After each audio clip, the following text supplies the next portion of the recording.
mayambo ahanba maktada Helly Maisnam na taram nokjabaga loinana khurumjari. Mayamda wari lanthokjringai mamangda karigumba amatang khanghanjaramgi. Romantic amadi mature theme da base tauba. Sardagi darling hairiba serial story asi. Description amadi comment da hapjariba website haibadi manipuristory.com asidagi paba phangbigani. Ngasi mayamda tahanjariba wari asigi mamingna Maharani Ethilgi Lairen. Wari asibu ibirakpana Khuman KSAA. Wari asi mayam puna taminarasi. Mamangay anganba matamgi wari amakhagni. Malem koba laibak macha ama lairami. Laibak adugi Maharani Ethil. Magi laibak biyamgi damakta kathokpa ngamba hongna lonchat khangba amadi magi sakta chuda changkhonbi Maharani aman. Magi laibak miyamna su mahakpu ikai khumnarami amadi magi mathamoi sengba mataw aduda nungsina sonarami. Magi laibak asi mahausagi oiba phajabana pik thanba laibak amani. Madumakna laibak asigi mamingsu malem haina kaukhibani. Nongmagi numitni. Matam kuinadagi changudraba konungi maningoina lairiba leikol aduda Maharani Ethil magi mana yauda matomda changrai. Matam kuinadagi changladana lairaklaba leikol kayada phajariba. Leina masina kayada nushiriba. Leikol adugi phajabadu Maharani Ethilna midyeng koina yenglai. Leikal suna sadiba leirangsing adu makafanna leirangsing adugi napada khoimu kaya sungangli. Lehibu thibu khoimu kaya su yaudaba natte. Ethil leikol adugi phajaba yenglingaida makhol ama tarai. Leikol adudagi khara manung changsilaga lok achauba ama chenduna lairiba adudani makhol adu tarakliba. Ising marakta onna thoina leileiduna sanabagi makholni. Makhol adusu khonjel hauna tari. Kari makholno sidi. Asi haina sonduna makong adu thangba haurai. Lok adu tamna changsilai makhol adugi maikai thirai. Ure. Achauba lairel ama mafam aduda onna thoina sanaduna lairibadu. Lairel adugi makoktasu mani mukta ama nganthoiduna lairi. Lairel asi matik mayai laiba isorna magi magul kayana yomduna sembirakpa lairel ama khakni. Madu ubada Ethil angakpa ama fawi. Adubu akibadi fawrude. Thauna laibi Maharani Ethil. Lairel adugi mamingna iko mahaina kaurami. Maharani Ethil bu ubada makok adu khazik londuna menglaba khonjelda hairai. Maharani Ethil. Maharani bu lakpa chahi kaya ase ngaijaraklibani. Lairel aduna hairiba wasingdu Ethil tumina leptuna tari. Lairel aduna makha amuk tarai. Maharani bu aina mafam asida yengjaduna ngasi phawba leiraklibani. Maharani gi thauza laiba miyoi singbu achau macha khaida nushiba mataw aduna aina karigumba kharadi Maharani gi damakta tawjaramgi. Aigi isada hi yai kallaba magul kaya ama yauri. Aina sakti asi sizinaduna Maharani gi amadi leibak asigi chahong hongba haibado oijahangi. Lairel aduna hairibadu Ethil muna kantharuduna momonokpa maithongda asumna khumlai. Phari. Ngasidagi aigi nakta lairo. Aduga nangna panthokhaningba singado aingonda hairo. Aidi Maharani gi mityeng makhada leijagi marup amagumna leibak asigi thapak thoram singda aibusu saruk yahanbi. Phari. Nangna haiba khudingbak ai yaragi. Numit asidagi hauraga akhom lairel amadi Maharani Ethil marup amagum loinaragle. Maga puna leminaduna leibak asigi aphapata tatok tasin tawrami. Amadi Maharani gi watana phamsu akhom lairel da oiragle. Akhom lairel su mabukta phattaba thamba. Leibak asigi damakta tharum kaya ama Maharani da taktuna leibak asi henna chawkhathanana ba hotnarai. Akhom lairel amadi Maharani Ethil makhoi anigi marupki nungsinaba asida leibak miyam su yanarami amadi Maharani na sinba thabak thauram singdasu leibak asigi miyamna thawai henna yawsinduna leibak asi chawkhatnaba hotnarai. Asumna nongma nini haukhibana malem leibak asi nongmagi mapangal kanba ina khunba leibak ama haibadu oiraklami. Mataw asida thangnabada lairiba leibak adugi ningthau ikhomba mabukchel sengdaba mangondagi henna mapangal kanba leibak leiba yadaba mana leibak khudingmaki sasan tawduna ꯃꯥꯒꯤ ꯃꯈꯥꯗ ꯊꯝꯕ ꯄꯥꯝꯕ ꯐꯠꯇꯕ ꯅꯤꯡꯊꯧꯅꯤ꯫ ꯃꯥꯁꯨ ꯀꯂꯛ ꯃꯤꯍꯧꯕ ꯐꯥꯎꯔꯛꯂꯦ꯫ ꯃꯇꯧ ꯀꯔꯝꯅ ꯃꯥꯂꯦꯝ ꯂꯩꯕꯥꯛ ꯑꯁꯤꯅ ꯑꯁꯨꯝꯅ ꯃꯄꯥꯡꯒꯜ ꯀꯟꯕ ꯂꯩꯕꯥꯛ ꯑꯃ ꯍꯥꯏꯕꯗꯨ ꯑꯣꯏꯔꯛꯂꯤꯕꯅꯣ ꯑꯃꯗꯤ ꯃꯍꯥꯔꯥꯅꯤ ꯈꯛꯇꯃꯛꯅ ꯄꯥꯟꯕ ꯂꯩꯕꯥꯛ ꯑꯃꯁꯨ ꯑꯣꯏꯔꯤꯕꯅꯤ꯫ ꯃꯁꯤꯅ ꯍꯦꯟꯅ ꯏꯈꯣꯝꯕ ꯀꯜꯂꯛꯄ ꯃꯤꯍꯧ ꯆꯥꯎꯕ ꯑꯁꯨꯝ ꯍꯦꯟꯅ ꯍꯦꯟꯒꯠꯂꯛꯏ꯫ ꯃꯥꯁꯨ ꯇꯥꯔꯦ ꯃꯥꯂꯦꯝ ꯈꯨꯜꯗ ꯍꯤꯌꯥꯏ ꯆꯦꯟꯕ ꯂꯥꯏꯔꯦꯜ ꯑꯃ ꯃꯍꯥꯔꯥꯅꯤ ꯏꯊꯤꯜꯒꯤ ꯃꯅꯥꯛꯇ ꯂꯩꯔꯦ ꯍꯥꯏꯕ ꯄꯥꯎ ꯑꯁꯤ꯫ ꯃꯁꯤꯗꯒꯤ ꯏꯈꯣꯝꯕ ꯃꯥꯒꯤ ꯑꯔꯣꯟꯕ ꯂꯥꯟꯃꯤ ꯀꯌꯥ ꯑꯃ ꯊꯥꯗꯣꯛꯇꯨꯅ ꯃꯥꯂꯦꯝ ꯈꯨꯜꯒꯤ ꯑꯔꯣꯟꯕ ꯂꯝꯕꯤꯁꯤꯡ ꯑꯗꯨ ꯈꯪꯗꯣꯛꯅꯕ ꯍꯣꯠꯅꯔꯛꯏ꯫ ꯑꯁꯨꯝꯅ ꯅꯨꯃꯤꯠ ꯈꯔꯅꯤꯒꯤ ꯃꯇꯨꯡꯗ ꯏꯈꯣꯝꯕ ꯃꯥꯒꯤ ꯑꯔꯣꯟꯕ ꯂꯥꯟꯃꯤꯁꯤꯡ ꯑꯗꯨ ꯑꯃꯨꯛ ꯍꯜꯂꯛꯇꯨꯅ ꯃꯉꯣꯟꯗ ꯇꯝꯂꯝꯃꯤ꯫ ꯏꯅꯤꯡꯊꯧ, ꯄꯥꯎ ꯑꯗꯣ ꯑꯆꯨꯝꯕ ꯑꯣꯏꯔꯤ꯫ ꯁꯛꯇꯤ ꯂꯩꯕ ꯂꯥꯏꯔꯦꯜ ꯑꯗꯣ ꯃꯍꯥꯔꯥꯅꯤ ꯏꯊꯤꯜꯒꯤ ꯂꯩꯀꯣꯜ ꯃꯅꯨꯡꯗ ꯂꯩꯕ ꯂꯣꯛ ꯃꯆꯥ ꯑꯗꯨꯗ ꯁꯥꯟꯅꯗꯨꯅ ꯂꯩꯔꯤ꯫ ꯑꯃꯗꯤ ꯂꯩꯕꯥꯛꯀꯤ ꯊꯕꯛ ꯊꯧꯔꯝꯁꯤꯡꯗꯁꯨ ꯂꯥꯏꯔꯦꯜ ꯑꯗꯨꯒꯤ ꯂꯝꯖꯤꯡ ꯃꯈꯥꯗ ꯊꯕꯛ ꯈꯨꯗꯤꯡꯃꯛ ꯄꯥꯡꯂꯤ꯫ ꯏꯈꯣꯝꯕ ꯃꯥꯏꯊꯣꯡꯗ ꯇꯝꯊꯤꯕ ꯁꯥ ꯑꯃꯒꯨꯝꯅ ꯃꯆꯤꯟ ꯆꯤꯡꯈꯠꯇꯨꯅ ꯅꯣꯛꯐꯦꯠ ꯇꯧꯔꯒ ꯑꯁꯨꯝꯅ ꯍꯥꯏꯔꯛꯏ꯫ ꯃꯍꯥꯔꯥꯅꯤ ꯏꯊꯤꯜ, ꯏꯈꯣꯝꯕ ꯅꯤꯡꯊꯧ ꯑꯩꯉꯣꯟꯗꯒꯤ ꯏꯅꯥꯛ ꯈꯨꯟꯕ ꯂꯩꯕꯥꯛ ꯂꯩꯕ ꯌꯥꯔꯣꯏ꯫ ꯑꯩꯅ ꯉꯁꯤ ꯐꯥꯎꯕ ꯃꯥꯏꯊꯤꯕ ꯄꯤꯗꯨꯅꯇ ꯂꯥꯛꯂꯤ꯫ ꯍꯧꯖꯤꯛꯇꯤ ꯅꯪꯒꯤꯁꯨ ꯃꯇꯝ ꯂꯥꯛꯂꯕ꯫ ꯅꯪꯒꯤ ꯌꯥꯏꯒꯤ ꯁꯛꯇꯤ ꯆꯦꯜꯂꯕ ꯂꯥꯏꯔꯦꯜ ꯑꯩꯅ ꯁꯣꯏꯗꯅ ꯑꯣꯏꯒꯅꯤ꯫ ꯃꯁꯦ ꯏꯈꯣꯝꯕ ꯅꯤꯡꯊꯧ ꯑꯩꯍꯥꯛꯀꯤ ꯑꯆꯦꯠꯄ ꯋꯥꯔꯦꯞꯅꯤ꯫ ꯑꯁꯨꯝꯅ ꯏꯈꯣꯝꯕ ꯅꯨꯃꯤꯠ ꯆꯨꯞꯄ ꯑꯃ ꯃꯥꯒꯤ ꯐꯝꯕꯥꯜꯗꯒꯤ ꯍꯦꯟꯇꯣꯛꯇ ꯀꯔꯤ ꯀꯔꯝ ꯇꯧꯕ ꯍꯥꯏꯗꯨꯅ ꯋꯥꯈꯜ 8-10 ꯊꯣꯛꯅ ꯈꯜꯂꯝꯃꯤ꯫ ꯑꯃꯗꯤ ꯃꯥꯒꯤ ꯁꯦꯅꯥꯄꯇꯤꯒꯁꯨ ꯋꯥ ꯑꯁꯤ ꯀꯨꯞꯅ ꯇꯥꯟꯅꯔꯝꯃꯤ꯫ ꯃꯕꯨꯛ ꯐꯠꯇꯕ ꯏꯈꯣꯝꯕ ꯅꯤꯡꯊꯧꯒꯤ ꯆꯥꯟꯅꯖꯕ ꯃꯥꯒꯨꯝꯕ ꯐꯠꯇꯕ ꯁꯦꯅꯥꯄꯇꯤ ꯑꯃꯈꯛꯅꯤ꯫ ꯅꯨꯃꯤꯠ ꯈꯔꯅꯤꯒꯤ ꯃꯇꯨꯡꯗ ꯏꯈꯣꯝꯕ ꯃꯥꯂꯦꯝ ꯈꯨꯜꯗ ꯂꯥꯛꯂꯝꯃꯤ꯫ ꯃꯥꯒꯤ ꯂꯩꯕꯥꯛ ꯑꯗꯨ ꯅꯨꯃꯤꯠ ꯈꯔꯒꯤ ꯑꯣꯏꯅ ꯁꯦꯅꯥꯄꯇꯤꯗ ꯁꯤꯟꯅꯔꯝꯃꯤ꯫ ꯏꯈꯣꯝꯕ ꯅꯤꯡꯊꯧ ꯃꯕꯨꯛ ꯐꯠꯇꯦ ꯈꯪꯂꯕꯁꯨ ꯏꯊꯤꯜꯅ ꯇꯔꯥꯝ ꯑꯣꯛꯂꯝꯃꯤ꯫ ꯅꯤꯡꯊꯧ ꯏꯈꯣꯝꯕ, ꯏꯅꯤꯡꯊꯧꯅ ꯏꯊꯥ ꯊꯥꯖꯗꯅ ꯂꯩꯕꯥꯛ ꯑꯁꯤꯗ ꯂꯥꯛꯊꯣꯛꯇꯅ ꯂꯥꯛꯄꯕꯨ ꯀꯔꯤ ꯂꯩꯔꯕꯒꯦ ꯑꯃꯨꯛꯇ ꯍꯥꯏꯕꯤꯌꯨꯗꯣ꯫ ꯏꯈꯣꯝꯕ ꯃꯥꯏꯊꯣꯡꯗ ꯑꯁꯦꯡꯕ ꯃꯤꯅꯣꯛ ꯑꯃ ꯅꯣꯛꯇꯨꯅ ꯊꯃꯣꯏ ꯁꯦꯡꯕ ꯁꯥꯗꯨꯅ ꯑꯁꯨꯝꯅ ꯍꯥꯏꯔꯛꯏ꯫ ꯀꯩꯁꯨ ꯂꯩꯕ ꯋꯥ ꯅꯠꯇꯦꯗ, ꯋꯥ ꯀꯣꯏꯊꯣꯛꯇꯕꯤ ꯍꯦꯛꯇ ꯍꯥꯏꯔꯒꯦ꯫ ꯃꯍꯥꯔꯥꯅꯤꯒꯤ ꯂꯩꯕꯥꯛ ꯑꯁꯦ ꯏꯈꯪ ꯈꯪꯍꯧꯗꯅ ꯍꯥꯟꯅꯗꯒꯤ ꯌꯥꯝꯅ ꯏꯅꯥꯛ ꯈꯨꯜꯂꯕ ꯂꯩꯕꯥꯛ ꯍꯥꯏꯕꯗꯨ ꯑꯣꯏꯔꯤ꯫ ꯃꯗꯨꯗ ꯑꯩꯁꯨ ꯀꯔꯤ ꯀꯔꯝ ꯇꯧꯅ ꯑꯁꯨꯝꯅ ꯑꯣꯏꯔꯛꯂꯤꯕꯅꯣ ꯍꯥꯏꯗꯨꯅ ꯆꯨꯝꯅ ꯁꯨꯝ ꯍꯪꯕ ꯂꯥꯛꯆꯕꯅꯤ꯫ ꯏꯊꯤꯜ ꯃꯕꯨꯛꯆꯦꯜ ꯁꯦꯡꯕ ꯃꯍꯥꯔꯥꯅꯤ ꯑꯃ ꯑꯣꯏꯕꯅ ꯏꯈꯣꯝꯕꯅ ꯍꯥꯏꯔꯛꯂꯤꯕ ꯋꯥ ꯑꯗꯨꯗ ꯐꯠꯇꯕ ꯈꯟꯕ ꯇꯧꯗ ꯃꯕꯨꯛꯇ ꯑꯔꯣꯠꯄ ꯊꯝꯗꯅ ꯅꯣꯛꯐꯦꯠ ꯇꯧꯅ ꯈꯨꯝꯂꯛꯏ꯫ ꯑꯗꯨꯒꯤ ꯑꯣꯏꯔꯦ ꯑꯩꯒꯤ ꯂꯩꯕꯥꯛ ꯑꯁꯤꯗ ꯍꯤ ꯌꯥꯏ ꯆꯦꯜꯂꯕ ꯂꯥꯏꯔꯦꯜ ꯑꯃ ꯂꯩ꯫ ꯃꯗꯨꯒꯤ ꯃꯇꯦꯡꯗꯒꯤ ꯑꯩꯅ ꯑꯁꯨꯝꯅ ꯑꯣꯏꯕ ꯉꯝꯂꯤꯕꯅꯤ꯫ ꯑꯣ, ꯍꯤ ꯌꯥꯏ ꯆꯦꯟꯕ ꯂꯥꯏꯔꯦꯜ ꯑꯗꯨꯒꯤ ꯇꯧꯕ ꯉꯝꯕ ꯑꯔꯣꯟꯕꯁꯤꯡ ꯑꯗꯣ ꯑꯩꯕꯨ ꯈꯪꯖꯕ ꯌꯥꯕꯒꯤ ꯑꯌꯥꯕ? ꯃꯍꯥꯔꯥꯅꯤ ꯏꯊꯤꯜ ꯃꯔꯧ ꯂꯩꯅ ꯈꯖꯤꯛ ꯅꯣꯛꯂꯒ ꯑꯁꯨꯝꯅ ꯋꯥ ꯑꯗꯨꯒꯤ ꯄꯥꯎꯈꯨꯝ ꯄꯤꯔꯛꯏ꯫ ꯅꯤꯡꯊꯧꯔꯦꯜ ꯏꯈꯣꯝꯕ, ꯃꯁꯤꯗꯤ ꯑꯔꯣꯜ ꯑꯊꯨꯞꯀꯤ ꯋꯥ ꯅꯠꯇꯦ꯫ ꯍꯤꯌꯥꯏ ꯂꯥꯏꯔꯦꯜ ꯑꯗꯨꯒꯤ ꯑꯔꯣꯟꯕ ꯂꯝꯕꯤꯁꯨ ꯂꯩꯇꯦ꯫ ꯑꯗꯨꯕꯨ ꯑꯩꯈꯣꯏ ꯑꯅꯤꯒꯤ ꯃꯔꯛꯇ ꯂꯩꯔꯤꯕ ꯃꯔꯨꯞꯀꯤ ꯁꯦꯡꯂꯕ ꯅꯨꯡꯁꯤꯕ ꯑꯗꯨꯅ ꯃꯔꯝ ꯑꯣꯏꯔꯒ ꯑꯩꯒꯤ ꯊꯕꯛ ꯊꯧꯔꯝꯁꯤꯡꯗ ꯍꯦꯟꯅ ꯃꯥꯏ ꯆꯨꯝꯅꯅꯕ ꯃꯥꯅ ꯑꯩꯒꯤ ꯇꯨꯡꯗ ꯂꯦꯞꯇꯨꯅ ꯃꯇꯦꯡ ꯄꯥꯡꯕꯅꯤ꯫ ꯏꯈꯣꯝꯕ ꯋꯥꯈꯜꯗ ꯐꯠꯇꯅ ꯈꯜꯂꯤ꯫ ꯏꯈꯣꯝꯕ ꯅꯤꯡꯊꯧ ꯑꯩꯉꯣꯟꯗ ꯑꯣꯏꯗꯕ ꯉꯥꯡꯕ ꯁꯥꯏ꯫ ꯍꯤꯌꯥꯏ ꯆꯦꯟꯕ ꯂꯥꯏꯔꯦꯜ ꯑꯗꯨꯒꯤ ꯍꯤꯌꯥꯏꯅ ꯑꯣꯏꯕꯅꯤ ꯍꯥꯏꯅ ꯊꯣꯛꯈꯥꯏꯔꯁꯨ ꯌꯥꯕꯁꯤꯗ꯫ ꯏꯈꯣꯝꯕ ꯃꯆꯤꯟ ꯈꯤꯇꯪ ꯆꯤꯡꯈꯠꯇꯨꯅ ꯅꯣꯛꯅꯤꯡꯗꯅ ꯈꯖꯤꯛ ꯅꯣꯛꯂꯒ, ꯌꯥꯝ ꯅꯨꯡꯉꯥꯏꯖꯔꯦ ꯃꯍꯥꯔꯥꯅꯤ꯫ ꯑꯗꯣ ꯂꯥꯏꯔꯦꯜ ꯑꯗꯨꯕꯨ ꯑꯩꯕꯨ ꯑꯃꯨꯛꯇ ꯎꯅꯖꯕ ꯌꯥꯒꯗ꯭ꯔꯥ?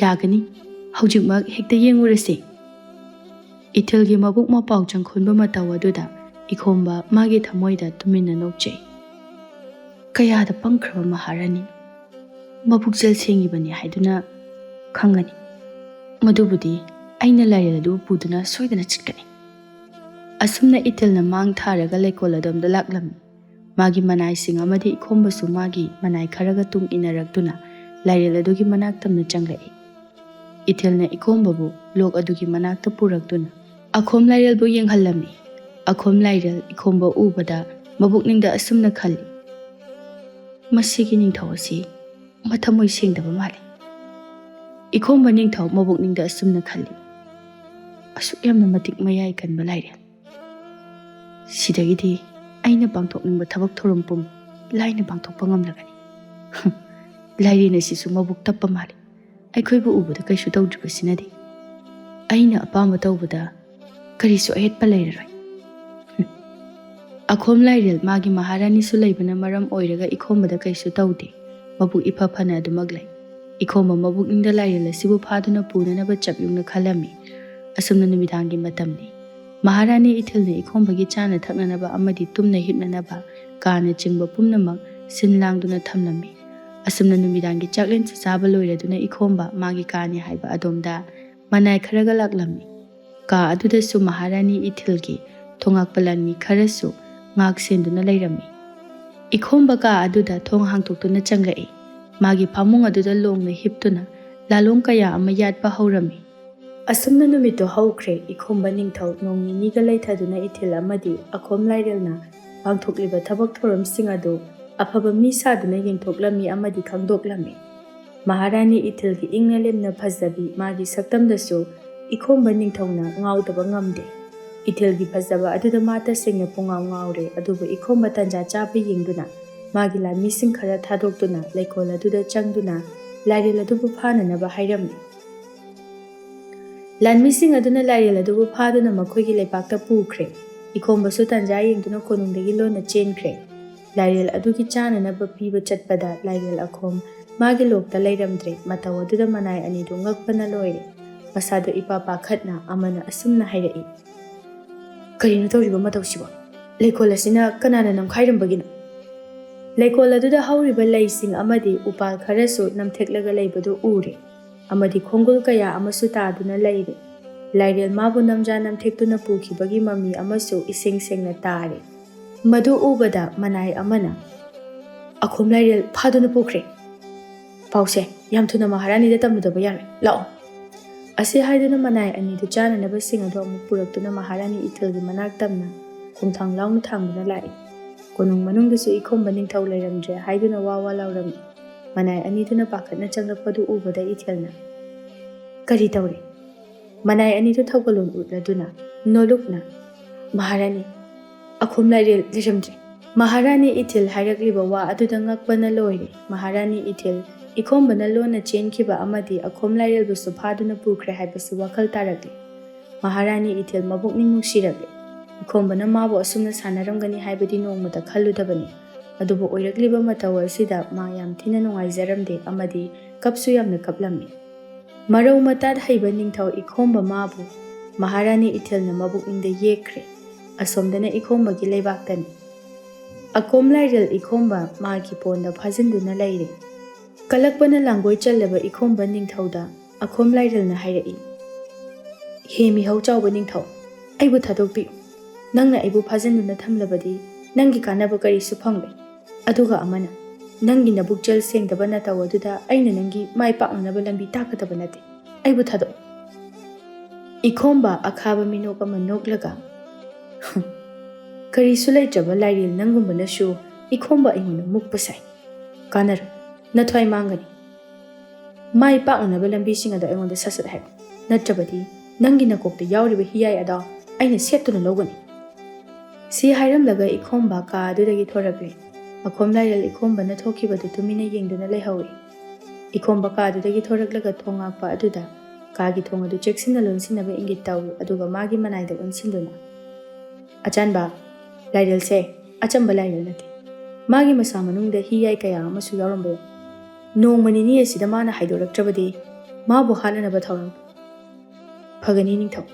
ꯃꯇꯧ ꯑꯁꯨꯝ ꯇꯧꯅ ikhomba ꯅꯤꯡꯊꯧꯅ ꯑꯈꯣꯝ ꯂꯥꯏꯔꯦꯜꯕꯨ ꯐꯥꯖꯤꯟꯗꯨꯅ ꯊꯝꯂꯛꯄ ꯍꯞꯇꯥ ꯃꯄꯨꯡ ꯐꯥꯔꯛꯂꯤ꯫ ꯑꯁꯣꯝꯗꯅ ꯀꯝꯗꯧꯔꯤ ꯏꯊꯤꯜꯒꯤ ꯂꯩꯕꯥꯛ꯫ ꯅꯣꯡꯃ ꯅꯣꯡꯃꯒꯤ ꯃꯔꯥꯏ ꯆꯥꯏꯊꯕ ꯍꯧꯔꯛꯂꯤ꯫ ꯄꯨꯡꯁꯪ ꯁꯪꯗꯨꯅ ꯂꯩꯔꯝꯕ ꯃꯥꯂꯦꯝ ꯂꯩꯕꯥꯛꯀꯤ ꯃꯥꯂꯦꯝ ꯏꯃꯥꯒꯤ ꯐꯖꯕ ꯁꯛꯇꯝ ꯀꯌꯥ ꯅꯣꯡꯃ ꯀꯥꯡꯗ ꯃꯥꯡꯁꯤꯜꯂꯛꯂꯤ꯫ ꯄꯨꯡꯁꯪ ꯁꯪꯂꯝꯕ ꯂꯧ ꯏꯪꯈꯣꯜ ꯀꯌꯥꯁꯨ ꯂꯣꯏꯅ ꯈꯨꯏꯊꯔꯛꯂꯤ꯫ ꯌꯦꯡꯂꯨ ꯌꯦꯡꯂꯨꯕ ꯈꯨꯗꯤꯡ ꯐꯤꯕꯝ ꯂꯣꯏꯅ ꯁꯣꯛꯂꯤ꯫ ꯏꯊꯤꯜ ꯃꯃꯤꯠꯇꯒꯤ ꯃꯄꯤ ꯇꯥꯅ ꯀꯞꯇꯨꯅ ꯃꯥꯒꯤ ꯂꯩꯕꯥꯛꯀꯤ ꯃꯥꯡꯊꯔꯛꯂꯕ ꯐꯤꯕꯝꯕꯨ ꯌꯦꯡꯗꯨꯅ ꯃꯆꯤꯟꯗ ꯁꯣꯟꯖꯩ꯫ "ꯉꯁꯤ ꯑꯩꯅ ꯎꯔꯤꯕ ꯁꯛꯇꯝ ꯑꯁꯤꯕꯨ ꯀꯔꯤꯅꯣ?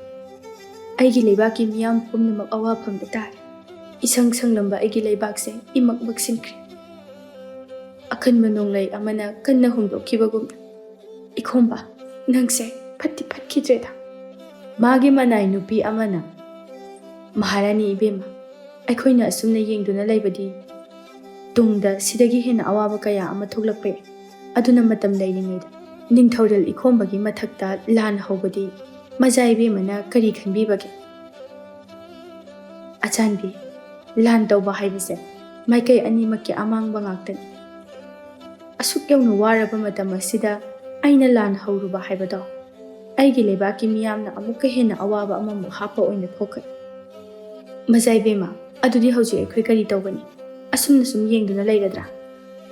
ꯑꯆꯥꯟꯕꯤ, ꯑꯈꯣꯝ ꯂꯥꯏꯔꯦꯜ ꯑꯆꯝꯕ ꯂꯥꯏꯔꯦꯜ ꯅꯠꯇꯦ, ꯑꯩ ꯃꯥꯕꯨ ꯊꯥꯖꯩ꯫ ꯋꯥꯔꯕꯁꯨ ꯋꯥꯅ ꯆꯌꯣꯜ ꯑꯃ ꯉꯥꯏꯈꯤꯁꯤ꯫ ꯂꯩꯕꯥꯛ ꯃꯤꯌꯥꯝꯅ ꯋꯥꯔꯤꯕ ꯑꯁꯤꯗ ꯑꯩꯅ ꯉꯝꯖꯕ ꯃꯇꯦꯡ ꯄꯥꯡꯗꯨꯅ ꯆꯌꯣꯜ ꯑꯃ ꯑꯁꯦ ꯋꯥꯔꯕꯁꯨ ꯋꯥꯅ ꯉꯥꯏꯔꯁꯤ꯫ ꯃꯔꯛ ꯑꯁꯤꯗ ꯑꯩꯅ ꯀꯔꯤ ꯇꯧꯕ ꯌꯥꯕꯒꯦ ꯍꯥꯏꯕꯗꯣ ꯑꯩ ꯑꯃꯨꯛꯇ ꯈꯟꯈꯤꯒꯦ꯫ ꯃꯅꯥꯏ ꯅꯨꯄꯤꯗꯣ ꯋꯥ ꯃꯈꯥ ꯇꯥꯈꯤꯗ꯭ꯔꯦ, ꯃꯀꯣꯛ ꯈꯖꯤꯛ ꯅꯣꯝꯗꯨꯅ ꯍꯣꯏ ꯍꯥꯏꯕꯒꯤ ꯃꯇꯧ ꯎꯠꯂꯤ꯫ ꯑꯁꯨꯝꯅ ꯅꯨꯃꯤꯠ ꯑꯗꯨꯗꯒꯤ ꯑꯋꯥꯕ ꯅꯪꯂꯕ ꯃꯥꯒꯤ ꯃꯥꯂꯦꯝ ꯂꯩꯕꯥꯛꯀꯤ ꯃꯤꯌꯥꯝꯁꯤꯡꯗ ꯆꯥꯅ ꯊꯛꯅꯅꯕ ꯆꯦꯡ ꯆꯥꯛ, ꯏꯟꯁꯥꯡ, ꯐꯤꯔꯣꯜꯅꯆꯤꯡꯕ ꯀꯌꯥ ꯑꯃ ꯌꯦꯟꯊꯣꯛꯂꯝꯃꯤ꯫ ꯆꯌꯣꯜ ꯑꯃ ꯆꯥꯕ ꯀꯣꯟꯅꯅꯕ ꯌꯨꯝꯊꯣꯡ ꯈꯨꯗꯤꯡ, ꯃꯤꯁꯤꯡ ꯈꯨꯗꯤꯡꯒꯤ ꯌꯦꯜꯂꯝꯃꯤ꯫ ꯃꯍꯥꯔꯥꯅꯤ ꯏꯊꯤꯜ ꯃꯍꯥꯛꯀꯤ ꯂꯩꯕꯥꯛ ꯃꯤꯌꯥꯝꯕꯨ ꯅꯨꯡꯁꯤꯕ ꯃꯇꯧ ꯑꯁꯤꯅ ꯍꯦꯟꯅ ꯂꯩꯕꯥꯛ ꯃꯤꯌꯥꯝꯅ ꯃꯥꯕꯨ ꯅꯨꯡꯁꯤꯕ ꯍꯦꯜꯂꯛꯂꯤ꯫ ꯃꯊꯪꯒꯤ ꯅꯨꯃꯤꯠꯅꯤ꯫ ꯂꯩꯕꯥꯛ ꯑꯗꯨꯗ ꯂꯩꯔꯤꯕ ꯃꯤꯌꯥꯝ ꯈꯨꯗꯤꯡꯃꯛ ꯍꯥꯟꯅꯒꯨꯝꯅ ꯊꯕꯛ ꯁꯨꯅꯅꯕ ꯍꯣꯠꯅꯔꯛꯂꯤ꯫ ꯑꯋꯥꯕ ꯀꯌꯥ ꯅꯪꯂꯕꯁꯨ ꯃꯈꯣꯏꯒꯤ ꯃꯍꯥꯔꯥꯅꯤꯅ ꯑꯆꯧꯕ ꯃꯇꯦꯡ ꯄꯥꯡꯕꯅ ꯃꯔꯝ ꯑꯣꯏꯔꯒ ꯈꯔꯗꯤ ꯁꯥꯐꯔꯤ꯫ ꯑꯁꯨꯝ ꯇꯧꯔꯤꯉꯩ ꯇꯥꯂꯛ ꯑꯁꯤꯗ ꯃꯍꯥꯔꯥꯅꯤ ꯏꯊꯤꯜ ꯋꯥꯈꯜ ꯑꯃ ꯈꯜꯂꯛꯂꯤ꯫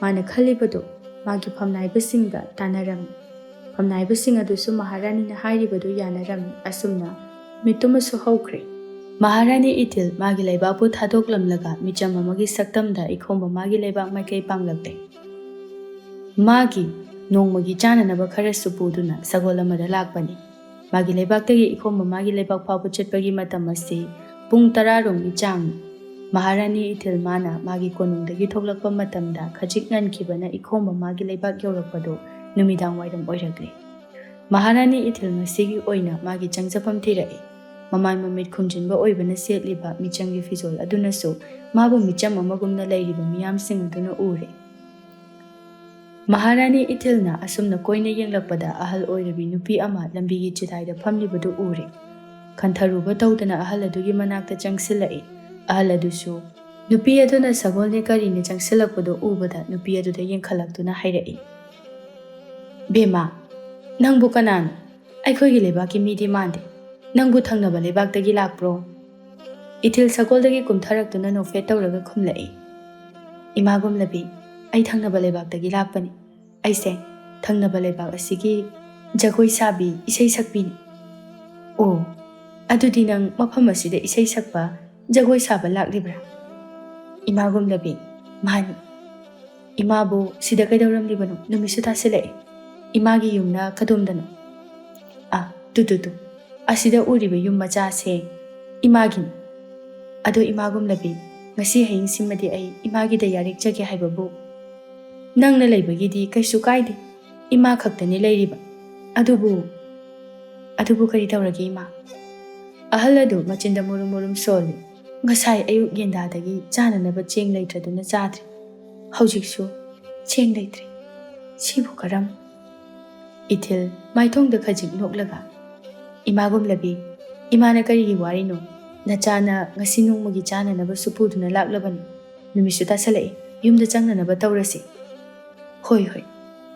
ꯑꯁꯨꯝꯅ ꯑꯍꯜ ꯅꯨꯄꯤ ꯑꯗꯨꯅ ꯃꯥꯡ ꯊꯥꯔꯒ ꯃꯥꯒꯤ ꯃꯜꯂꯕ ꯌꯨꯝ ꯃꯆꯥ ꯑꯗꯨ ꯇꯝꯅ ꯂꯥꯛꯂꯤ꯫ ꯏꯊꯤꯜ ꯆꯠꯅ ꯃꯐꯝꯗꯨꯒꯤ ꯑꯀꯣꯏꯕꯗꯨ ꯌꯦꯡꯂꯛꯏ꯫ ꯑꯁꯨꯝꯅ ꯌꯨꯝꯗꯨꯗ ꯆꯪꯃꯤꯟꯅꯔꯛꯂꯤ꯫ ꯑꯍꯜ ꯑꯗꯨ ꯇꯧꯐꯝ ꯑꯃ ꯈꯪꯗ꯭ꯔꯦ꯫ ꯉꯁꯥꯏ ꯏꯊꯤꯜꯅ ꯍꯥꯏꯈꯤꯕꯗꯨ ꯅꯤꯡꯁꯤꯡꯂꯛꯂꯗꯨꯅ ꯇꯞꯂꯞꯅ ꯍꯪꯂꯛꯏ, "ꯕꯦꯝꯃ, ꯅꯪꯕꯨ ꯉꯁꯥꯏ ꯆꯥꯅ ꯊꯛꯅꯅꯕ ꯌꯥꯎꯈꯤ ꯍꯥꯏꯕꯗꯥꯏ?" "ꯏꯃꯥꯒꯨꯝꯂꯕꯤ, ꯀꯣꯜꯂꯤꯛ ꯀꯩꯀꯥ ꯄꯨꯊꯣꯛꯄꯤꯔꯛꯑꯣ, ꯆꯥꯛ ꯏꯟꯁꯥꯡ ꯊꯣꯡꯅꯅꯕ ꯇꯧꯔꯒꯦ." "ꯍꯥ, ꯅꯪ ꯊꯣꯡꯒꯦ ꯍꯥꯏꯔꯣ?" "ꯑꯩ ꯊꯣꯡꯉꯛꯑꯒꯦ, ꯏꯃꯥ ꯄꯣꯊꯥꯕꯤꯔꯨꯔꯣ." "ꯍꯣꯏ, ꯁꯦ, ꯀꯣꯜꯂꯤꯛ, ꯆꯐꯨ ꯎꯌꯥꯟ ꯁꯤꯗ ꯂꯣꯏꯅ ꯂꯩꯔꯕꯅꯤ꯫ ꯂꯩꯔꯪ ꯃꯅꯥꯛꯁꯤꯗ ꯁꯤꯡꯁꯨ ꯂꯩꯔꯤ꯫ ꯏꯁꯤꯡ ꯑꯁꯤꯅꯅꯦ ꯁꯅꯥꯕꯨꯟ ꯑꯗꯨꯗ ꯌꯥꯎꯕꯅꯤ."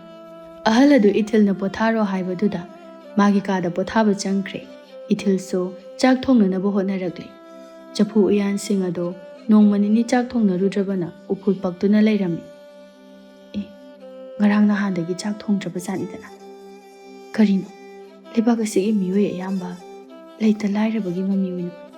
ꯃꯍꯥꯔꯥꯅꯤ ꯏꯊꯤꯜ ꯋꯥꯈꯜꯗ ꯀꯔꯤꯒꯨꯝꯕ ꯈꯔ ꯈꯟꯈ꯭ꯔꯦ꯫ ꯑꯁꯨꯝꯅ ꯏꯊꯤꯜꯅ ꯆꯐꯨ ꯎꯌꯥꯟ ꯑꯗꯨ ꯁꯦꯡꯅ ꯆꯥꯝꯊꯣꯛꯂꯒ Mana purakpa cheng chana thaknanabasing adu thongnanaba laknarami.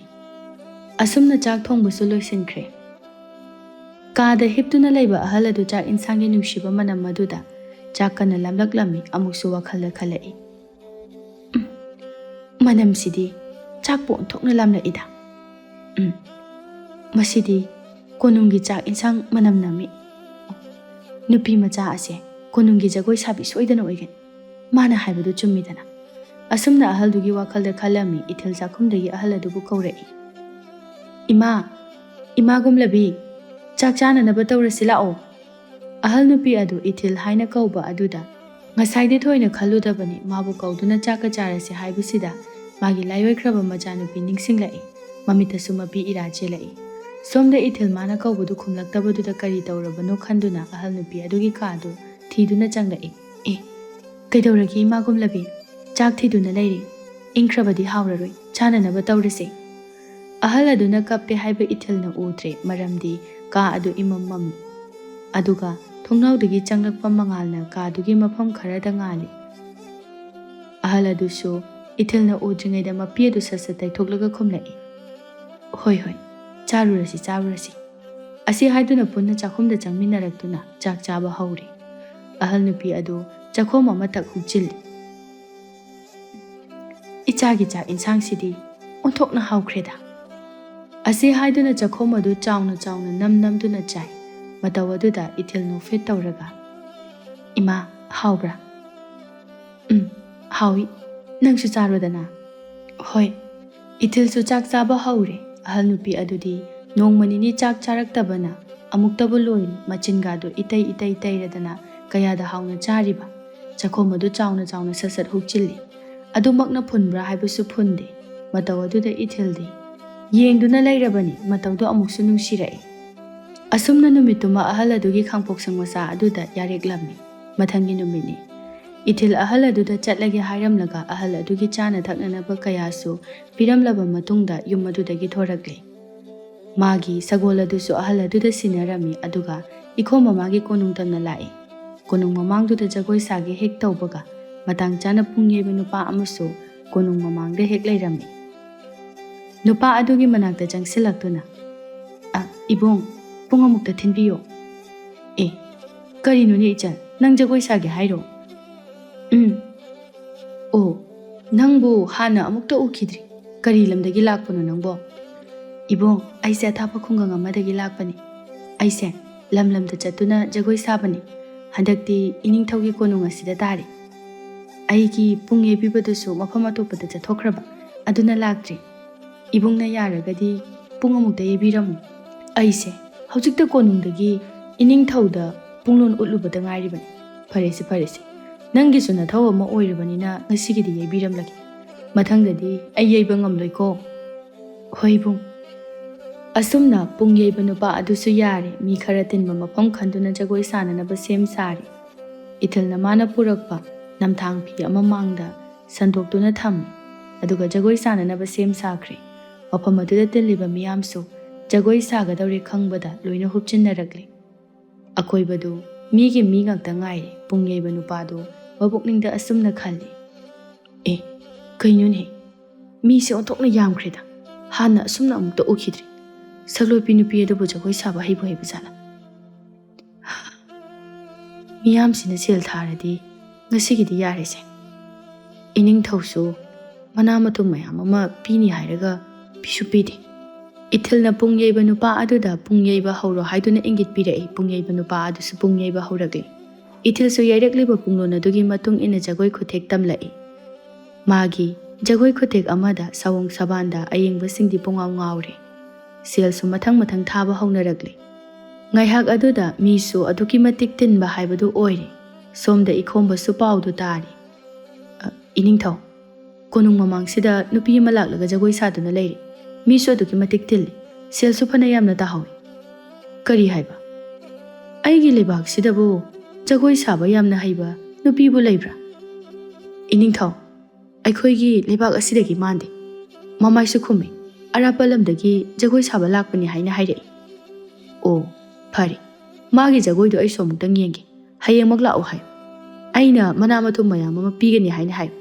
ꯑꯗꯨꯒ ꯊꯪꯅꯕꯗ ꯂꯩꯔꯤꯕ ꯅꯤꯡꯊꯧꯁꯤꯡꯗꯨꯁꯨ ꯄꯥꯎ ꯄꯤꯈꯣ ꯍꯌꯦꯡ ꯑꯩꯒꯤ ꯁꯅꯥ ꯀꯣꯅꯨꯡꯗ ꯂꯦꯡꯂꯛꯎ ꯖꯒꯣꯏ ꯌꯦꯡꯁꯤ ꯍꯥꯏꯅ ꯄꯥꯎ ꯆꯦꯟꯈꯣ ꯐꯒꯅꯤ ꯏꯅꯤꯡꯊꯧ ꯅꯅꯥꯏ ꯃꯗꯨꯃꯛ ꯇꯧꯖꯒꯦ ꯑꯁꯤ ꯍꯥꯏꯔꯝꯂꯒ ꯃꯅꯥꯏ ꯅꯨꯄꯥ ꯑꯗꯨꯁꯨ ꯊꯣꯛꯈ꯭ꯔꯦ ꯏꯈꯣꯝꯕ ꯃꯆꯤꯟꯗ ꯇꯞꯂꯞꯅ ꯁꯣꯜꯂꯤ ꯀꯅꯥꯕꯨ ꯑꯣꯏꯔꯤꯒꯕ ꯃꯅꯥꯏꯗꯨ ꯃꯥꯒꯤ ꯏꯅꯤꯡꯊꯧꯅ ꯍꯥꯏꯔꯛꯄ ꯑꯗꯨꯃꯛ ꯄꯥꯡꯊꯣꯛꯂꯝꯃꯤ ꯃꯥꯅ ꯃꯥꯒꯤ ꯃꯈꯥ ꯇꯥꯕꯁꯤꯡꯗ ꯊꯪꯅꯕ ꯂꯩꯕꯥꯛꯀꯤ ꯅꯤꯡꯊꯧꯁꯤꯡꯗ ꯄꯥꯎ ꯆꯦꯜꯍꯟꯈ꯭ꯔꯦ ꯑꯗꯨꯒ ꯃꯥꯅ ꯏꯊꯤꯜꯒꯤ ꯃꯅꯥꯛꯇ ꯂꯥꯛꯏ ꯃꯥꯅ ꯂꯥꯛꯄꯗ ꯖꯒꯣꯏ ꯁꯥꯕꯁꯨ ꯂꯣꯏꯔꯝꯂꯦ ꯏꯊꯤꯜꯁꯨ ꯄꯨꯡ ꯌꯩꯕ ꯅꯨꯄꯥ ꯑꯗꯨꯒ ꯁꯦꯜ ꯈꯣꯝꯖꯤꯜꯂꯝꯃꯤ ꯃꯅꯥꯏ ꯑꯗꯨ ꯆꯪꯁꯤꯜꯂꯛꯇꯨꯅ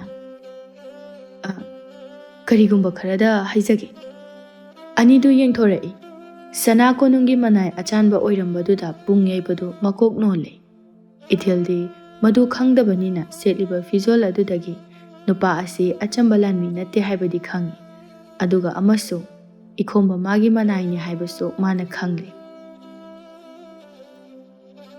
ꯀꯔꯤ ꯇꯥꯛꯄꯤꯒꯗꯕꯅꯣ ꯃꯅꯥꯏ ꯅꯨꯄꯥ ꯑꯗꯨꯅ ꯁꯨꯝꯗꯧꯕꯅꯤ ꯏꯕꯦꯝꯃꯒꯤ ꯖꯒꯣꯏꯁꯦ ꯑꯣꯟꯊꯣꯛꯅ ꯐꯖꯈ꯭ꯔꯦ ꯄꯥꯎ ꯑꯁꯤ ꯏꯅꯤꯡꯊꯧꯅꯁꯨ ꯇꯥꯔꯦ ꯃꯗꯨꯗ ꯏꯅꯤꯡꯊꯧꯅ ꯍꯌꯦꯡ ꯀꯣꯔꯧꯅꯣꯡ ꯑꯁꯤꯗ ꯁꯅꯥ ꯀꯣꯅꯨꯡꯗ ꯂꯦꯡꯕꯤꯔꯛꯇꯨꯅ ꯖꯒꯣꯏ ꯈꯨꯊꯦꯛ ꯇꯝꯕꯤꯔꯅꯕ ꯄꯥꯎ ꯆꯦꯜꯂꯛꯂꯤꯕꯅꯤ ꯏꯅꯤꯡꯊꯧꯅ ꯃꯗꯨꯒꯤ ꯑꯋꯥꯃꯟ ꯑꯣꯏꯅ ꯃꯅꯥ ꯃꯊꯨꯝ ꯃꯌꯥꯝ ꯑꯃ ꯄꯤꯒꯅꯤ ꯍꯥꯏꯅꯁꯨ ꯇꯥꯛꯄꯤꯔꯛꯏ ꯏꯕꯦꯝꯃꯅ ꯃꯁꯤ ꯌꯥꯕꯤꯔꯕꯗꯤ ꯑꯣꯟꯊꯣꯛꯅ ꯅꯨꯡꯉꯥꯏꯖꯒꯅꯤ ꯍꯥꯏꯔꯛꯂꯤꯕ ꯋꯥꯗꯨ ꯏꯊꯤꯜꯅ ꯈꯧꯔꯥꯡꯅ ꯉꯥꯏꯖꯕ ꯋꯥꯍꯩꯁꯤꯡꯅꯤ ꯄꯨꯡ ꯌꯩꯕ ꯅꯨꯄꯥ ꯑꯗꯨꯁꯨ ꯃꯔꯛ ꯊꯠꯅ ꯍꯥꯏꯔꯛꯏ ꯃꯅꯥ ꯃꯊꯨꯝ ꯃꯌꯥꯝ ꯑꯃ ꯄꯤꯒꯅꯤ ꯍꯥꯏꯕꯗꯨꯗ ꯍꯥꯏꯔꯛꯂꯤꯕꯅꯤ ꯑꯊꯧꯕ ꯏꯕꯦꯝꯃꯒꯤ ꯄꯨꯡ ꯌꯩꯕꯗꯣ ꯃꯁꯥ ꯉꯝꯗꯦ ꯍꯥꯏꯕ꯭ꯔꯥ ꯊꯕꯛ ꯆꯠꯈꯤ ꯍꯥꯏꯕ꯭ꯔꯥ ꯂꯥꯛꯇ꯭ꯔꯤ ꯑꯗꯨꯅ ꯑꯩꯅ ꯉꯁꯤꯁꯦ ꯄꯨꯡ ꯌꯩꯕꯤꯔꯝꯕꯅꯤ ꯁꯅꯥ ꯀꯣꯅꯨꯡꯗꯒꯤ ꯍꯦꯛ ꯊꯣꯛꯂꯛꯄꯒ ꯃꯥꯌꯣꯛꯅꯕ ꯑꯗꯨꯗ ꯍꯌꯦꯡꯁꯦ ꯃꯥꯁꯦ ꯏꯅꯤꯡꯊꯧꯅ ꯀꯧꯔꯕꯅꯤꯅ ꯄꯨꯡ ꯌꯩꯅꯅꯕ ꯃꯤꯁꯤ ꯃꯥꯒꯤꯗ ꯂꯩꯇ꯭ꯔꯦ ꯍꯌꯦꯡꯁꯦ ꯑꯩ ꯁꯪꯖꯒꯅꯤ ꯑꯩꯅ ꯑꯣꯏꯅ ꯍꯦꯛꯇ ꯄꯨꯡ ꯌꯩꯕ ꯂꯥꯛꯂꯒꯦ ꯌꯥꯝ ꯅꯨꯡꯉꯥꯏꯖꯔꯦ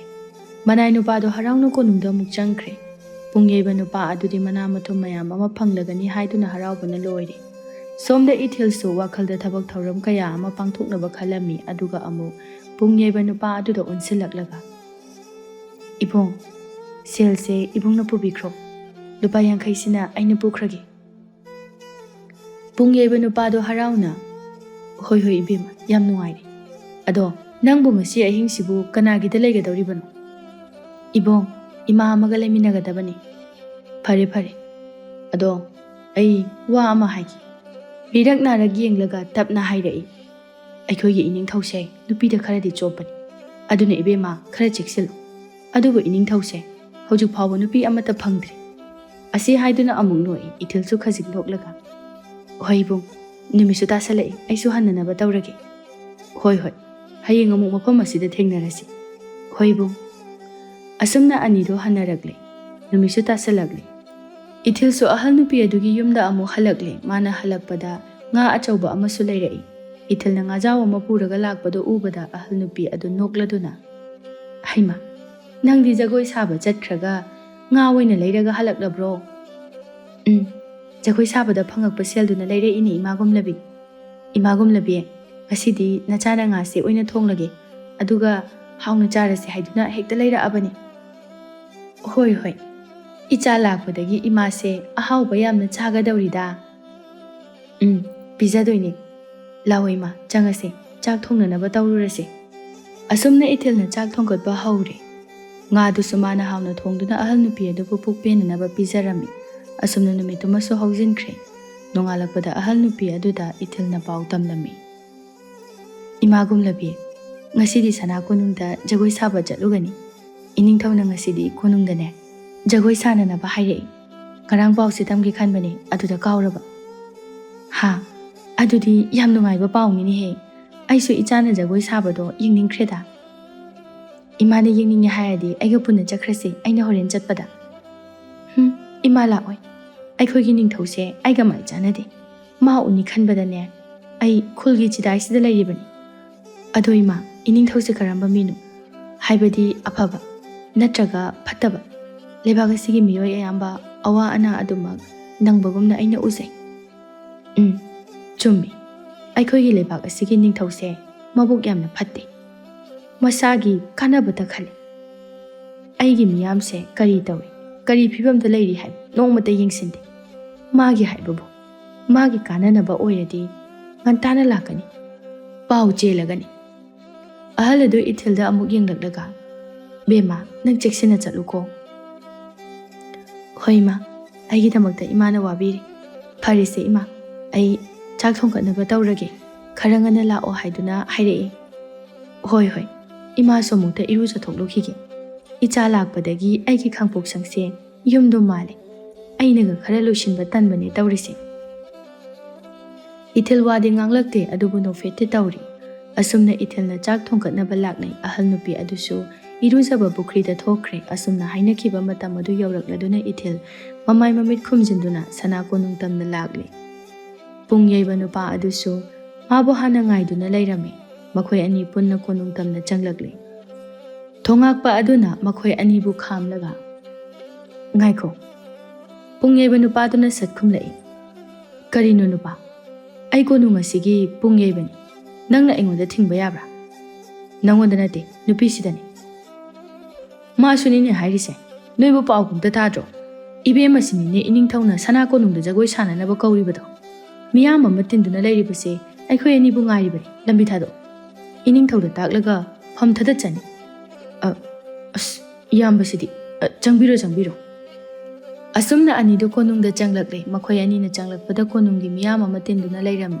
मदुगी सुमथकता थंगनबा लैबाकसिंगदगी Lakpa फमनाइबसिंग अदुसु यौरक्तुना makhoi ani bungaiduna lairam asumna makhoi ani su konungi top na lairiba kumhai phangthokpham aduda lakli ikhomba ningthauna nakhoi laklabra lakjari iningthau asi haiduna thogolon utlamni ikhomba nupi aduna mamai khumlibadu ubada hanglei kari tawri nupi nangna namai khumlibadi iningthau aigi maise mine yengba yadaba laina ama najaba aduna aina मियाम सिंगदा अमदी इनिंग थौबु असोक अपन नंग हंजनिंगदे अदुमगना आइना माइसे खुमजिनजबनी खोंबा मासु इथिलने हाइबा खंगद्रे माना खोंजेल ओंदुना हाइरकपन ओ फरे अदुदि जगोय हौरसि नंगी अवामल आइना मतिक चाना पीगनी दिलिबा फमनाइबा सिंग अदुना सु मतिक चाबा ममल पीगनी हाइदुना फोंदोकनरे अमदी हाना बुथोक्तुना थंबसु यावनरे असुमना पुंगयैबा नुपा अदु मागी फमफम सेमलगा पुंगयैबा हौरकली इथिल सुपुंगलोन चाना जगोय खुथेक तमलगली इथिल मागी फजरबा खुथेकना अयेंबा सिंगी पुकनिंगबो हुरुरे अमदी निंगथौ इखोंबा मागी थमोयदा नुपी माबु खोइदाख्रे मित्येंग चोइथोक्ता अदुमक पुकनिंग चंगना येंगली फमनाइबा सिंग अदु सेल पुथोकनादुना इथिलदे चाइरई असुमना मागी जगोयदा सेलगी नोंग तारारे जगोय अदुबु येंगबा लाक्लिबा मियाम सिंगसु अफेनबा हाइबदु ओइरे मैहाकी मतुंगनी जगोय साबसु लोइरकले मयाम अदु खुबाक हौना हौना खुनरई पुंगयैबा नुपा अदुदि सेल मयाम अदु उबदा सेल सिंग अदु तासिनबा होटनरी इखोंबा निंगथौना मागी मनाइदा इंगित तौख्रे इथिलदा पीनबा मना पुरओ हाइना मनाइ अचानबनसु पुरक्तुना पीररे नुपी नंगी जगोयगी साथेकना अयेंबा कयागी थमोयबो हुररे नंगीदमक अइना खुदोल खरा पीरगे लाओ अइगी नांगता चंगसिलाओ इथिल वाला ngang इखोंबा मागी मनाकता चंगसिलाए इखोंबा इथिलदा सना खौजाव मा पीरए मदु इथिलना तपना मोंहादना लौशिली अदुगा थोरकले इखोंबा नुपी मागी फजबदा ngauduna leire इथिलना चखिबदा मागी माइदा खुमलिबा फी अदु मची खरा नुसितना हुमदोखरे मदुदा खंखिबा तारे खंदुना खोंगलै थुना फी अदु सत्यसिले इखोंबा मासो खजिकति उहौई अदुबु वाखल ओइसुलुदे इथिलनि हाइदुना असुमना पुंगयैबा नुपा अदुगा जगोय लोइरबा मतुंगदा कोनुंगदा सुंकोइना येंगुसि हाइदुना इखोंबदगी अयाबा लौरदुना लाए इथिल मबुकनिंगदा अखोम लाइरलबु कदाइदा लैबा जानो हाइदुना थीबा हौरए असुम कोइना येंगलुबदा उरे कोनुंगि मनिंग ओइरकना लैरिबा सुरुंग मचा अदु सुरुंग अदु सुमनाइ खरना ngaktuna lairami maduda इथिलना पुंगयैबा नुपादुदा हंगलई इबों सुरुंग असिदा कै लेगे मयामना ngak सेलिसिबो ओ सुरुंग असिदा हि आइजेन मलाइरल अमा थम्मि हाय इनिंग थौना थंगनबा खुलदगी फारकपा ओइरा माले इथिलवा मखा तादे असुम हाक मुन्ना येंगलमलगा इबों हन्ननबा तौरसिरा होय होय असुमना कोनुंगदगी थोरकले इथिल इखोंबना पिरकपा सना खौजाव अदु पुदुना अहल नुपी अदुगी मनाकता लाई अदुगा सना सिंग अदु अहल अदुदा पिरमी अमदी सेल खरसु पिरमी इमागुमलबी आई हौजिंगमक आइगी लेबाकता चत्तबा याद्रे आई अमुक लाकनी कैदौबा यावरगे इमा आइगी लेबाकि निंगथौना आइबु अमुकता लाक्तबा यारोय हाइदुना पाउ चिले अदुना आइना हौजिक चत्तबा याद्रे इमा फसना लेबिरमुको Hoi hoi, Bema, Fazana Chalo. Ima nangna piramliba selsing asinane, nangbu lakpa ngairamge ko. Hoi ima, chak ising matam chana chabiyu ko. Nacha soidana lakani. Ithil magi sagol adu thaudokduna magi laibak tamna lakle. Numitna laisalakpa matam aduda Maharani Ethil magi konungda yaurakle. Yaurakpaga thinthaba tawdana magi famnaiba singa wa kupna tanarami. Kari karam tawna akhom lairelbu mafam asida purakpa yabage haibadu. Asumna nongmanini haujinkre. Lalong kaya amasu yatpa loire mathangi numitni. Hainakibagi matung inna Ethil ikhomagi laibakta amuk lakle. Magi lanmi kaya so thadokduna ikhoma magi konungda koshinduna laikre. Ethilbu makoina cheksina senarami. Imagum labi. Ahal nupidu hana lehauba pipa madudagi khara phagatlamle. Masasu yamna nalamle. Ethil ubada. Bema, nangla abo. Kana no makhoidi. Thangnaba laibaki mi mankreda. Ima, wari si imungda oina sanarasi. Ahal nupidu ingangai wahang kaya amasu hangjari. Ethilna imungda chingduna pusili.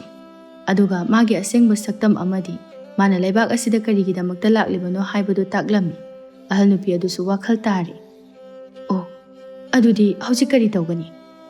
Ima, lalong kaya ama yatuna konung asigi akoibada aigi lanmi kaya ama laikre. Konungda lairiba surung adu phawba yaba lambi amasu semkre. Madudagi lona changduna aigi hiyai chelaba lairil mabu puduna chakragani. Oh, Bema, mai pakpo oyo ichasidi. Hoi ima, imasu aigi laibakta chakrasi. Sida ima matumta laibado. Aigi laibakta ai hanba ngamloi. Ethilgi wadu tabada ahal nupidu tumin laikre Ethilna. Ima, nachana haijaribase imana yabidaba yaro. Phari, ima bu lobo tharaki. Hojik ai ikhombagi manakta chatlukige. Chaluro. Ai nangbu halakpa ngairamge. Asumna Ethil mamai khumladuna ikhomba magi sana konungda changlakle. Ikhomba magi manai amana changlaklaga. Iningthau, jagoi sabi nupidu lai changhanjaraura. Changhalo. Ethil so mikup kangdana ikhombana lairiba ka aduda changlai. Ikhombana. Pida sida phang. Kari laire. Nangna itha thajadana aigi sida konunga sida halakpadi. Ethil khonjal onduna yam ing tapna ikhomba mabu sumnana bahonare. Ikhomba masu Ethilgi misumba wahai kaya da ngaujarami. Magi manai amasu kaushinduna chana thaknanaba kaya pusilaklami. Somda konunga duki lanmi sing Ethilgi lanmi singa tumina lona changlaktuna hatlami. Chana thaknanaba purakliba manai adu atai kana sunate Ethilgi manai achanbani. Ethilna hai mahido lauraga. Iningthau ai injarake. Asi haiduna hai mahido ikhombada ilai Ethilna nokshinaraga. Iningthaugi seba tawba phangjabase nanayagi apenba haibadu oire. Nangi seba se aina matam chuppada ngaiduna lairibani. Nangi na mai khumlibado haido. Nangi saktamado amukta yengi. Khomba masadu khara ngawba haurakli Ethilgi manai nupi aduna ngawnanaba hidak hapchinkrabani. Ethil so ikhombada hidak hapchinkrabani. Ethil so ikhombada hidak pale haiba khangladuna magi khumliba mamai adu haidorakli madu ubada ikhomba ngakpana loire. Makut adu thillaga. Nang ikhomba wakhal mangna takre. Ethil machin phairap noklaga. Pukchal sengdaba ningthau. Haujikti Maharani Ethilgi itik khanglabra. Mikupsidagidi nangi nasada jeliba phattaba ichelado mangkiba oirasar. Nangi laibak miyam nushina yengsinbiyo. Matik chaba ningthau ama oiro. Asi hairamlaga Ethil magi manai aduga thorakle. Akhom lairelbu hana makhoina pukhiramle. Ethil manai amaga ahal nupi adugi yumda lakle. Ahal nupi adushu mabu ngaiduna lairami. Asumna Ethil ahal nupi adushu puraga magi laibak tamna lak. Makhoi lakpada ahing tasinkre. Magi laibak yaurakpada nongalakle. Asum tawna akhom lairel mabu mahaki hanagi mafam aduda thamduna laibak asibusu magi matengdagi laibak asibusu hanagi phibamda hanjilakpa haibadu ngamlaklami.